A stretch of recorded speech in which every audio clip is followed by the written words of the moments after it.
ऐसा क्या हुआ आपको कैमरे के सामने आना पड़ रहा है? और वैसा ही किस्सा आज मेरे साथ जो हुआ है।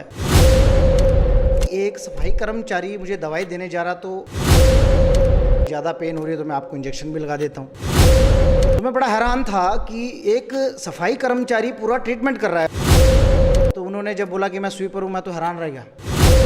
गलत दवाई, गलत इंजेक्शन अगर किसी को दे दिया जाए, डॉक्टर साहब अंदर से भाग के आते हैं और छीना झपटी करके उन्होंने मेरे हाथ से एक स्वीपर ट्रीटमेंट कर रहा है, करने दीजिए। सच सच होता है साहब। सच छोटा या बड़ा नहीं होता, लेकिन आपको सच दिखाने वाले अगर उनके साथ बदजुबानी की सारी हदें लांघी जाए, या फिर आपको सच दिखाने वालों के साथ ही बदसलूकी होने लगे, तो इसे आप क्या कहेंगे? तो क्या आपकी आवाज़ खतरे में है? क्या आपकी आवाज़ को रेता जा रहा है? क्या आपकी आवाज़ को रोंदा जा रहा है? नमस्कार, आपके साथ मैं संजीव शर्मा हूं, और कैमरे के पीछे हमेशा की तरह हमारे सहयोगी मंजीत सिंह की मौजूदगी। विधानसभा चुनाव का जो है आगाज़ हो गया है, आगे आप अंजाम भी देखेंगे।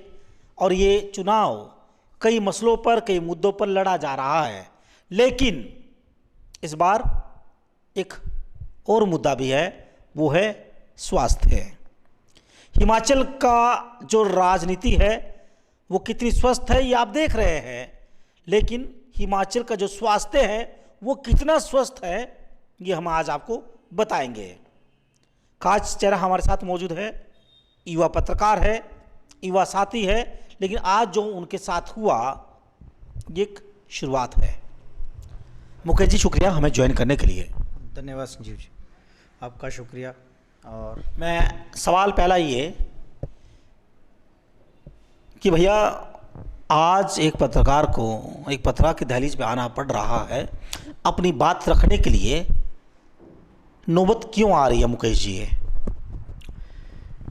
सबसे पहले तो धन्यवाद संजीव जी कि आपने मुझे समय दिया और मेरी बात कहने के लिए आपने मुझे इस स्थान पर, इस हमारे मंदिर पे, जो हमारे पत्रकारिता का मंदिर है, वहाँ आपने मुझे बुलाया। मैं भी एक पत्रकार हूँ, अपने चैनल के माध्यम से भी हम अपनी बात करते हैं।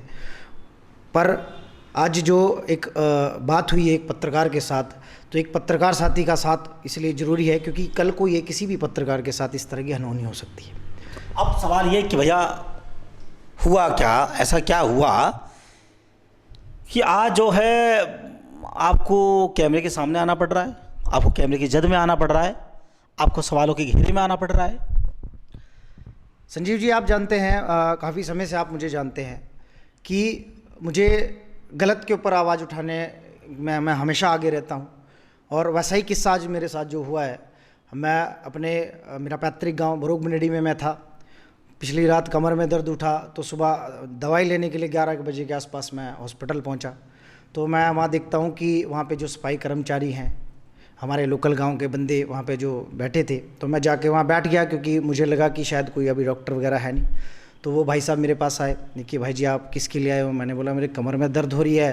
तो मैंने कहा मुझे दवाई लेनी थी। तो उन्होंने मुझे कहा कि आप आओ अंदर, मैं आपको दवाई देता हूँ। तो एक बाहर बैठे थे भाई साहब, मुझे लगा कि वो शायद फार्मासिस्ट वगैरह होंगे क्योंकि कुर्सी लगा के बैठे थे धूप में। तो फिर मैंने उनकी तरफ देखा। जब मुझे लगा कि एक सफाई कर्मचारी मुझे दवाई देने जा रहा, तो मेरे पास कैमरा पड़ा था, तो फिर मैंने कैमरा एक्टिव कर लिया। तो जब मैंने कैमरा एक्टिव करके मैंने पूरा देखा कि वो जो सफाई कर्मचारी हमारे गांव के जो बंदे थे, वो बेचारे आके बैठे। उन्होंने मेरे से पूछा क्या प्रॉब्लम, उन्होंने रजिस्टर में एंट्री करी और मुझे दवाई दी उन्होंने। फिर उसके बाद हम जैसे बाहर निकले तो उन्होंने बोला कि ज़्यादा पेन हो रही है तो मैं आपको इंजेक्शन भी लगा देता हूँ। तो मैं बड़ा हैरान था कि एक सफाई कर्मचारी पूरा ट्रीटमेंट कर रहा है हॉस्पिटल में, पूरी हर फैसिलिटी वो प्रोवाइड करवा रहा है। मेरे से पहले 2 मरीज गए, उनको भी दवाई उन्होंने दी। तो फिर मैंने वो कैमरा हल्का सा घुमाते हुए जो कुर्सी पर बैठे थे उनकी तरफ करा। तो फिर मैंने उनसे हल्के से आवाज़ में पूछा कि सर आप किस पोस्ट पे हैं? तो उन्होंने जब बोला कि मैं स्वीपर हूँ, मैं तो हैरान रह गया कि एक सफाई कर्मचारी और एक जो वहाँ का पियोन है और एक सफाई कर्मचारी, वो पूरे हॉस्पिटल को ट्रीट कर रहे हैं।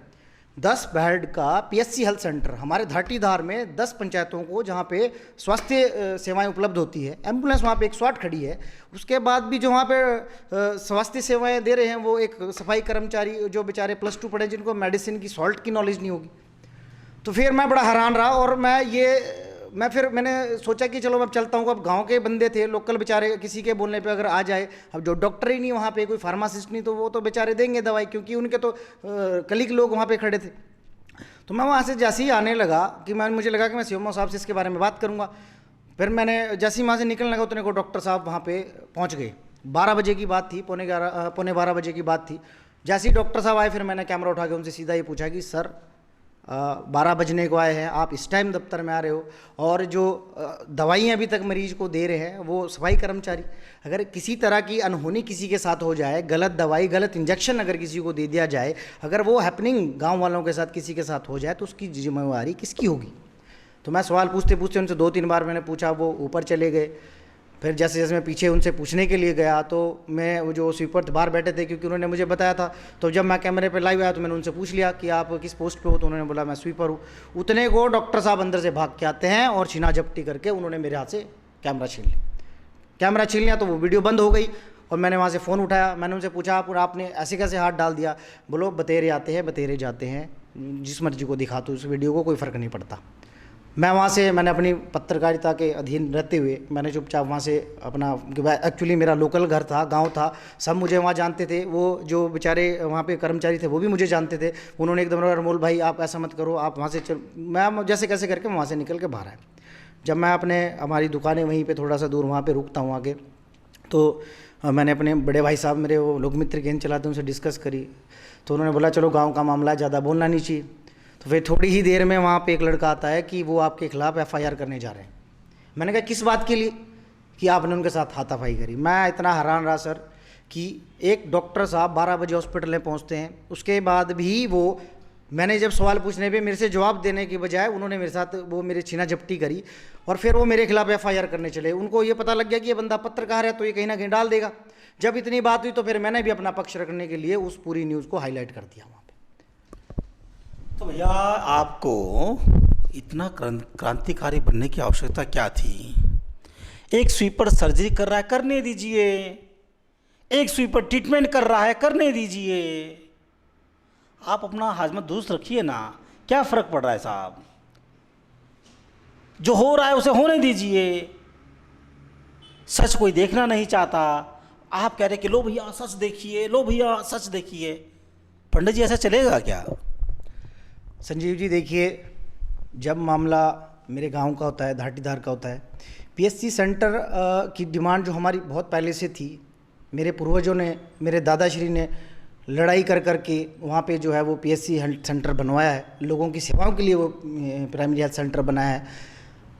लोग, मेरे जनता जो हमारे ब्रोगनेडी की जनता है, मासूम जनता है, नहीं पता लगता उनको, वो हर किसी की बातों में एकदम आ जाते हैं। उन्हें नहीं पता कि इसका जब असर उनको पास पड़ता है तब वो एक दूसरे नेताओं के उनके दरवाजे खटखटाते हैं। बट हमारा ऐसा नहीं है सर। मैं जागरूक हूँ, पढ़ा लिखा हूँ, पत्रकार भी हूँ और गलत को गलत बोलने का दम भी रखता हूँ। जब मुझे लगा कि वहाँ पर गलत हो रहा है, वो मेरे साथ गलत, सर मैं तो पोंटा साहिब में रहता हूँ, मैं अच्छे परिवार से हूँ, मैं अच्छा कमाता भी हूँ, मेरा अपना बिजनेस चलता है, DSR ग्रुप का MD हूँ मैं। उसके बाद मैं तो कभी हॉस्पिटल में सेवा लेने जाता नहीं हूँ, मैं तो कहीं भी प्राइवेट में ट्रीटमेंट करा लूँगा।